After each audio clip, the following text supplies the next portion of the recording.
Good morning to all of you, and happy Father's Day to those who are fathers, grandfathers, spiritual fathers. I think some are watching at home, and some are physically here. I still remember when I was first invited to preach a Father's Day message, and that it was in Cornerstone Doulos church just across the road, about close to 20 years now, I think. And they don't let you get off quite easily by just you coming up and sharing a Father's Day message, They say before you speak, one of your children has to come and, sort of give a short testimony of what is happening in your home and as a father. So I had to bring my, that time I think it was just about in primary school, Standard 5 or Standard 6, bring my younger son there, and he speaks before I had a chance to share with the congregation, you see. Now he's quite big already. Just 3 weeks ago, he had his first child in New Zealand, you see. But that was it. I still remember that first Father's Day message. So, today, I thank you that you have invited me to share again on this, but I hope that we have something that's not only good for the fathers, but good for all of us, okay? So, okay, Father's Day, happy Father's Day. And I like this little cartoon where the father is going off to work, He says, "Bye, kiddo, I'm off to work." And on the other side, you see it from the child's perspective. The first one is the father's perspective. I'm off to work. The other one, the child is in his Superman little super kid suit, and he looks up and he doesn't see his father in suit and tie, but Superman going off to work, That's how many children perceive their fathers, and we hope that we somehow don't disappoint them. Okay? And there's another favorite cartoon. When our kids were small, we liked to read cartoons together and enjoy. And one of us was Calvin and Hobbes, and he says, I like this one. Dad, your post took a big dive this week. And why? He say, your overall dad performance rating was especially low. See, right about yesterday, your popularity went down the tube. And the father say, "Calvin, you didn't get dessert yesterday because you flooded the house." They say, "I guess a new line of work for you, Dad. You better change jobs," you see. But we know that whether we like it or not, we are saddled with our kids, and it's not that easy as to change jobs, you see. So when we talk about Father's Day, I think not many people know that it was not proposed by a father or man, but it's proposed by actually a lady. And who is this lady? She is Sonora Dot on the first Father's Day. So it was 1909, and Sonora Smart Dot of Spokane, Washington, was inspired to create a holiday honoring fathers. William Jackson Smart, her father, was a farmer and Civil War veteran that raised Sonora and her 5 younger brothers by himself after his wife, Ellen, died giving birth to their last child in 1898. So while attending a Mother's Day service in 1909, Sonora, then 27, came up with the idea, and that's how Father's Day came about. Now, it was very interesting. Just 2 days ago, I received a WhatsApp chat from a dear brother, and he said, "I don't believe in celebrating Father's Day. He said, we fathers are just like to do what we do, and just know that you respect us for what we do, and leave us alone, and we'll be quite happy with that." I think a lot of men think that way, the strong, silent type. We know that you respect us for what we do, and You leave us alone, that's good enough. No need to have a special day to celebrate. But what I was sort of touched by his sharing was that actually a lot of it, when people propose something for you, like the ladies, propose Father's Day for the men, they are indirectly crying out from their hearts what they want, What do I mean by that? Okay, just last Saturday, I conducted a wedding and preached a wedding message. And it was based on this passage in Ephesians 5, instructions for Christian household, okay? Instructions for, you want to have a harmonious household, there are different roles that the different people can play, and if they play it well, you will have a harmonious and beautiful marriage and family, okay? So what are these roles? Well, it's all summarized in this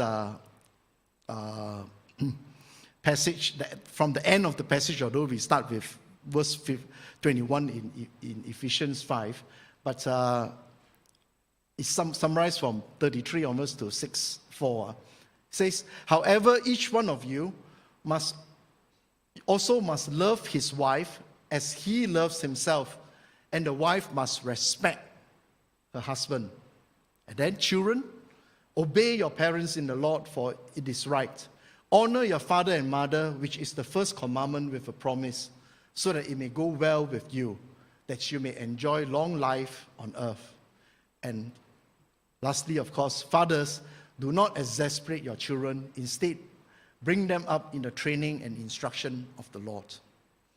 Now, it is very interesting that Paul here, when instructing, giving instructions to have a good Christian household, he says the wife's role, although we all know that, the submit thing, is, when we say submit, it's not just be a doormat, but it is don't fight with your husband over everything, and be supportive of him in your decisions. Give him the respect,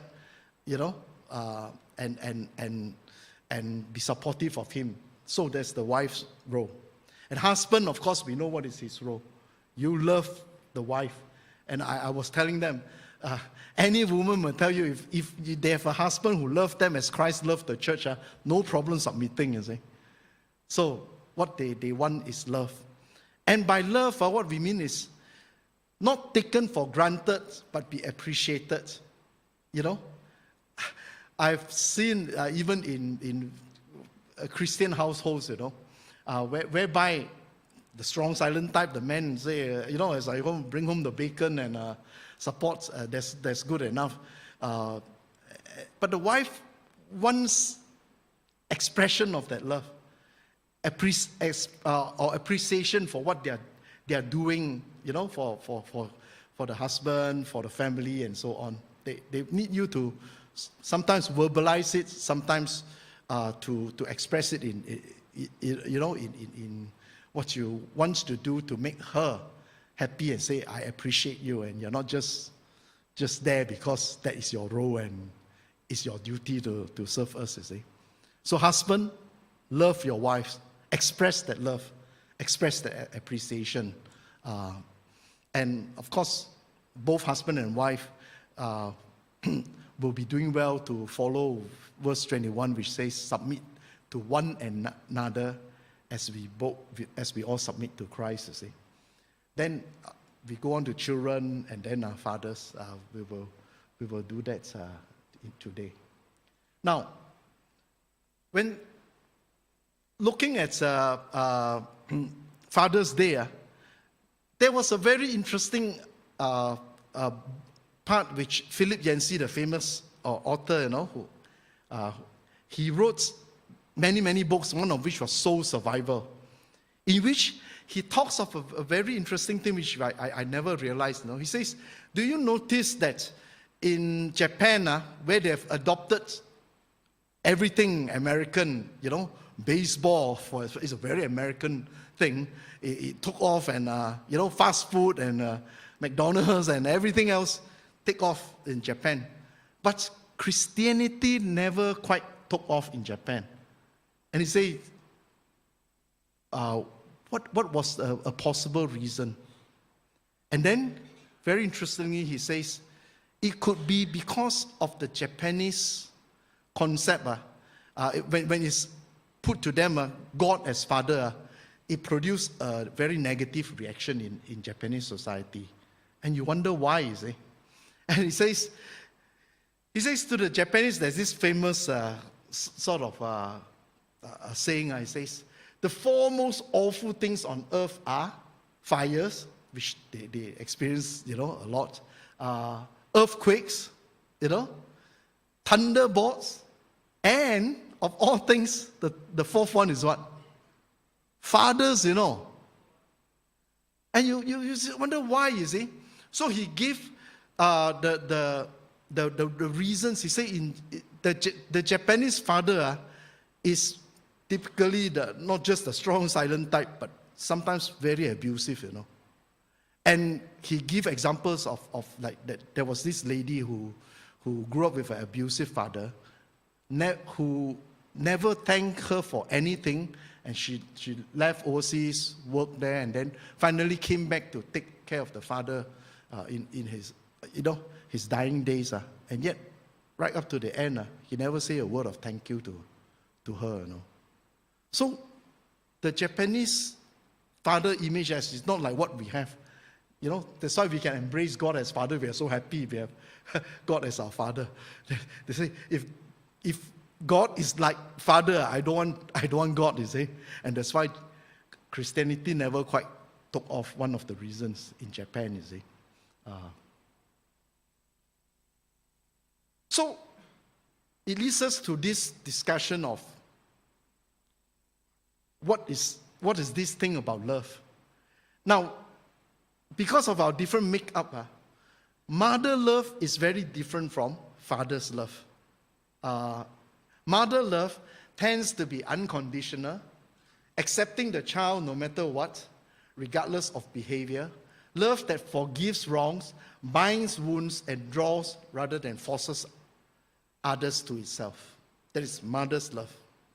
Soft, welcoming. Father love tends to be more provisional, bestowing approval as a child meets certain standards of behavior. You be a good boy, study hard, get all the A's, very good. But if you don't, you get the rotan, you see. So a child from a balanced family, Eric Fromm, the therapist, says, receives both kinds of love. If you just have the harsh father kind, or you just have the loving, indulgent kind, it won't do the child the good that it will do if you have both kinds of love. And Jesus brought the message of mother love to balance the father love of the Old Testament. Okay? Those of us older, we remember Michael Jackson. I think now the kids, some of them don't even know who is this guy. But Michael and Joe Jackson, the son is Michael Jackson, Joe Jackson was the father. And we know that Michael was not the only talented one in his singing family. But he was the most sort of the brilliant one, the youngest. You got the Jackson brothers, the older ones who are also what. But Joe Jackson, because of his wanting to make them, the most popular, the best kind of, singers in the music industry, was very, very tough with them, harsh with them, especially to Michael. And I was watching a documentary on Michael Jackson's life with that young boy at that time sitting on my lap. And we were watching TV together. And we've caught this episode on Michael and Joe Jackson, And the thing that struck me most while watching that one was how Michael expressed. You know that he grew up quite messed up. He had Neverland and as if he was frozen in childhood, try to catch up with his friends and so on what he missed as a child. He says there were so many times when he could just look out of the window at kids playing, baseball or whatever is in the field, and he wished he could join them, but he could not because the father insists that it must be, you put that into trade, preparing, musical training and so on and all that.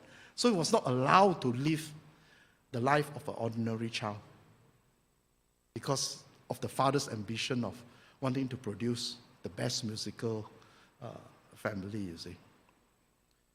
And while watching that documentary, my young son at that time turned to me and said, "Dad, I'm glad you're not like that. I'm glad you're not like that." How many of us parents have that kind of vicarious living kind of thing?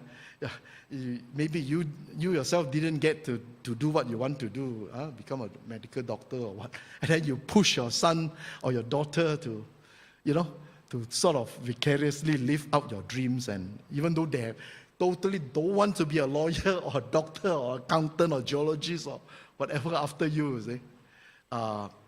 And that's the kind of thing we have to watch out for as parents. And then there was this very interesting article by Charles Swindoll. I don't know whether the younger ones may not know him, but he,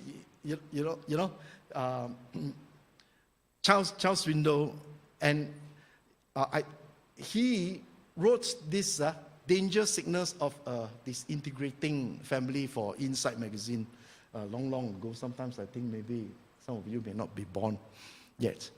And he started and made some very interesting comments on Eli's family. Now, who is Eli?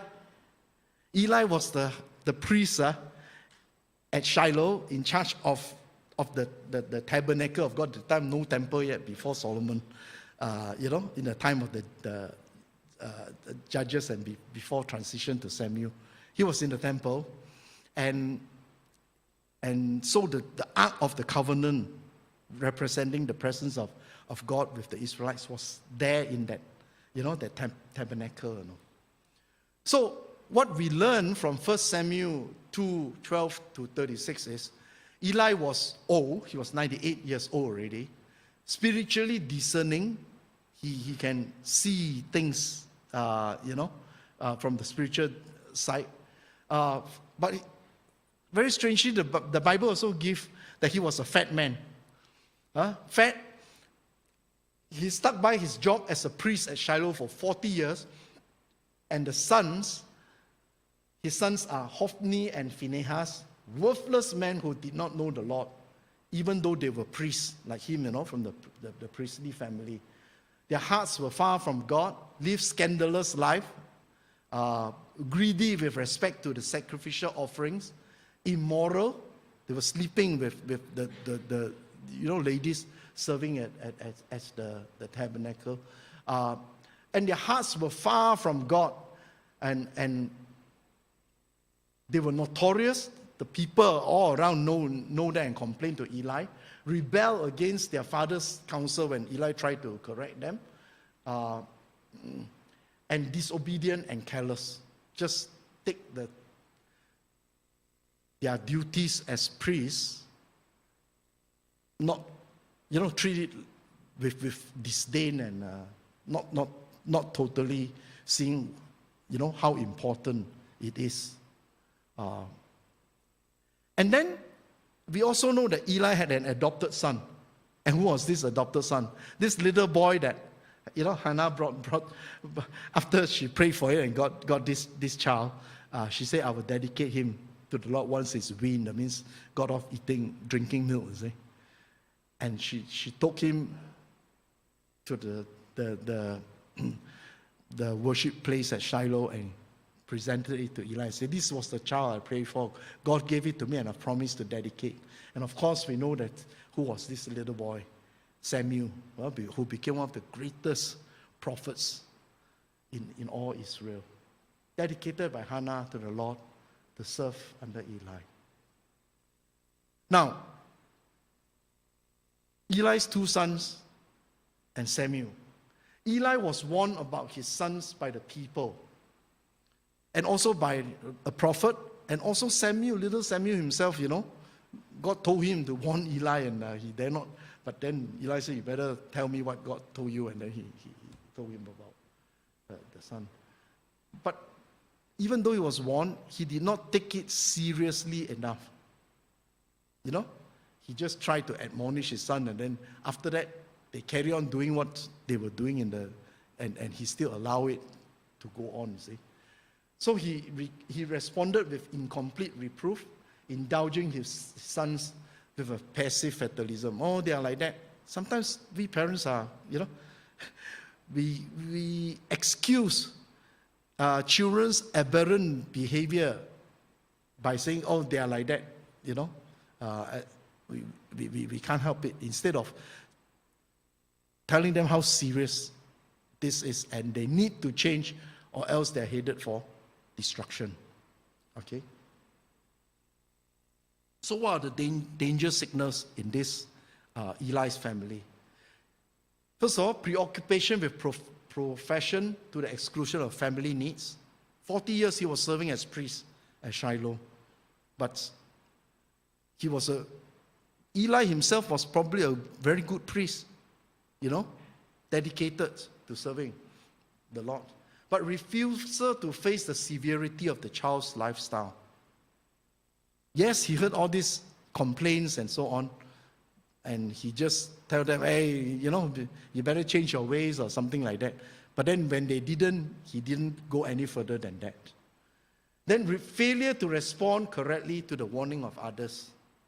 And then rationalization of wrong, which leads the parent to become part of the problem. Now, just now, from quoting from Charles Swindoll, he says, Eli was what, physically? Fat. And he says the Bible seldom mentions physical, unless it has something else behind it, And why was Eli fat? While his sons were, getting the portions which from the meat and all that, Eli was partaking of what the sons were getting. So imagine if your son is making all his money, piles of money from running a drug syndicate, and then you say pushing drugs is bad, and then when the son didn't obey, but you also enjoy the the benefits. The son can buy you a big bungalow and whatever it is, and give you lots of money. It's almost like that, he was participating and became part of the problem. Now that was Eli's family, dysfunctional, and then finally the Ark of the Covenant was taken by the Philistines in battle. Eli heard it, died in shock, fell backwards and died in shock, and his two sons were killed in battles. And that left little Samuel, who was, I think, no longer little by then, grew up and he became one of the greatest prophets. And God used him mightily, first to anoint Saul as king, and then after that anoint David as well. But when you read the end of his life, it's very sad. Why did they? Not the end. Why did they? How did Samuel's own family? He got married. He had children. Fair compared to Eli's family. He says in 1 Samuel 8:1-5. When Samuel grew old, he appointed his sons as Israel's leaders. The name of his firstborn was Joel, and the name of his second was Abijah, and they served at Beersheba. But his sons did not follow his ways. They turned aside after dishonest gain and accepted bribes and perverted justice. So all the elders of Israel gathered together and came to Samuel at Ramah, and they said to him, "You are old, and your sons do not follow your ways. Now appoint a king to lead us, such as all the other nations have." So that was the birth of Israel's line of kings, Imagine how different it would be if, say, Samuel's sons had, been good leaders, good judges, following after Samuel. That thing of Israel asking for a king, at least the excuse was not there. Say, Samuel, your own sons. So sometimes I don't know what's this about generational curse or what. But good as Samuel himself was as a prophet, he did not manage to learn from Eli's mistake. And he could not lead his sons in the way of the Lord. And that led to the Israelites asking for a king. Now, there was another very interesting thing I came across when looking for material on Father's Day. Henry Nouwen, I don't know how many of you have heard of him. He was a philosopher, professor in Yale, and also a Roman Catholic priest, But after all his great, ministries and all that, finally he ended up looking after the totally almost helpless people in L'Abri. These are people who are like very severely mentally handicapped and all that. And he spent his end years in that place looking after them. But Nouwen wrote a very interesting book, a very small book given to me by a friend when I visited him in Sabah, Albert Tay. The Return of the Prodigal Son. And in this little book, he says the aim of our spiritual journey as Christians is to become the compassionate father. But to get there, we first need to understand and overcome the struggles of the younger and elder sons in ourselves. Now you know that this is referring to which parable? Parable of the prodigal son.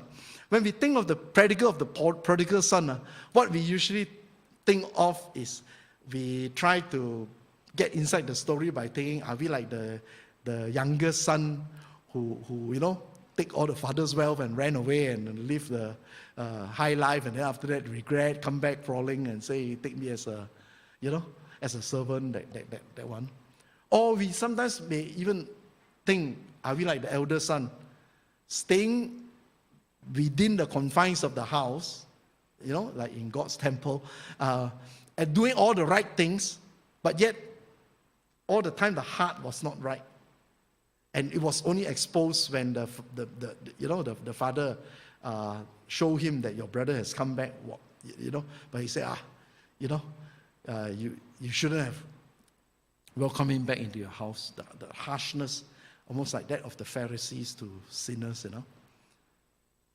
But when we read into the story of the prodigal son, have you ever dared to identify yourself, not as the younger son or the older son, but as the father? That was, I think, the thing that came out and hit me in the face when I read Henry Nouwen's what, We never dare to think of ourselves as, we always think God is the father, isn't it? But, and we are either this son or that son. But have you ever thought that of yourself as the father, is it? And what is so interesting is what if we blew it, is it? So many of us are fathers, and we try our best to make a good job of fathering, but despite us trying our best, sometimes things don't turn out the way we expect or hope that it will turn out. I mean, Samuel was a good example, and you got modern day examples of, top missionaries and so on and all that, whose sons and daughters go wayward. Some came back, thank God, after they've discovered that and confirmed that it was not, I'm just playing the game because my father is the greatest evangelist, Billy Graham or Josh Moore or whatever it is, and so I just follow in his steps. But some, they left, they discover faith for themselves, and then they came back. So that's what they have is not their father's faith, second-hand faith, but really their own. Sometimes that needs to happen. But so even though you may be the best father doing the best that you can, sometimes it still happens that the child goes away from the Lord. Hopefully not permanently, but for a season, for a good purpose. But there was a meditation by Henry Nouwen as he sat in front of that chapel of Rembrandt's painting of the prodigal son, and it's reproduced here. I don't think you can see it so clearly because it's a bit dark, of the father welcoming back the prodigal son. Okay? But so the parable of the prodigal son gives us hope, that there's hope for us if we blew it. And we will zero in now on the part of the painting which shows the father's two hands. Okay?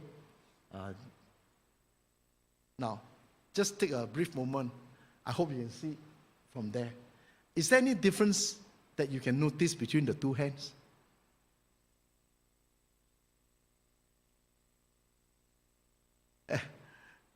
What do you notice?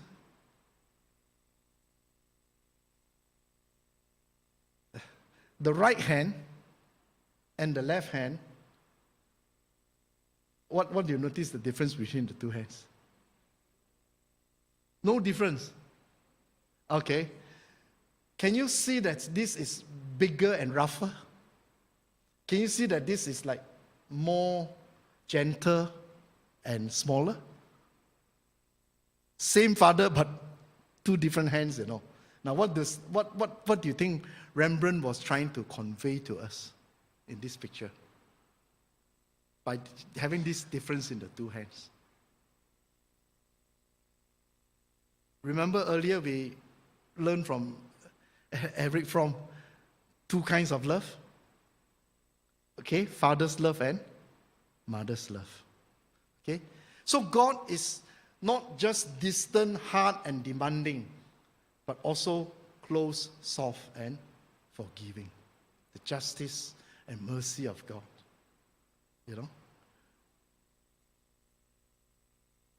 So that's where we are today in our parenting. We need both father's love and mother's love expressed, sometimes in one person. In the way we love our children.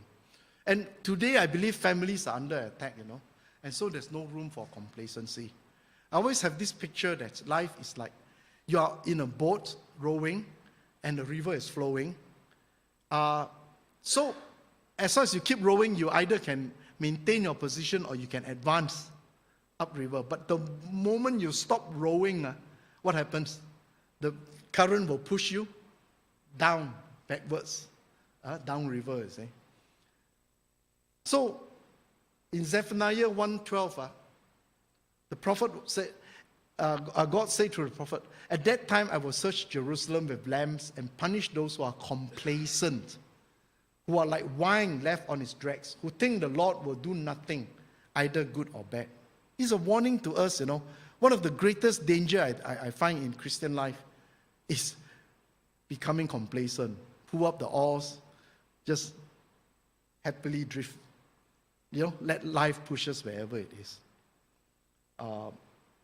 You drift downstream once you stop paddling. And families are under attack. You look at the gender confusion that has come up recently all over especially in the US. When some states have enacted laws whereby you cannot use the word boy or girl anymore, but person who produce sperm or person who produce eggs, because they say when you have boy, girl, then you are influencing the child to think in binary fashion and violating the child's right, because there's a whole range of sexual identity, LGBTI, and etc., 50 over types, and the child must be free to choose and develop whichever way they want at different stages, or even change if they want, and you are not to stop them, you see. That's the kind of things that society is imposing, the post-Christian society in the US. So, coming back to Father's Day, I don't know whether you've heard this old folk song in Google in 1975, Cats in the 1974, Cats in the Cradle. The song is by a father who's too busy to spend time with his son. Though the son asks him to join in childhood activities, the father always responds with little more than vague promises of spending time together in the future. While wishing to spend time with his father, the son starts to, he grows up, to model himself on his father's behavior. Hence, now the reverse happens, the verse wishing him to be just like him. And the final two verses of this song are a reverse of the roles, where the father, now he's old, he asks his grown-up son to visit, but the son responds that he's now too busy to find time for his father. The father then reflects that they are both alike, saying, "My boy was just like me." The song's chorus uses imagery related to childhood. And that's why it's called Cats in the Cradle. Is one of the nursery rhymes. So sometimes, if you are a young father with a family, you may buy into the one, must concentrate on my work, my career, my development first. And you postpone spending time with your kids and all that. You make promises and break them, like in the film Liar, Liar, And the kids get disappointed not just once, but again and again, until he becomes immune to it and just accept it that life is like that. And then when you grow old, when your kids have flown the nest and established their own families and all that, and you wish that you could see them more often, but they say now they are too busy or too far away or too whatever it is,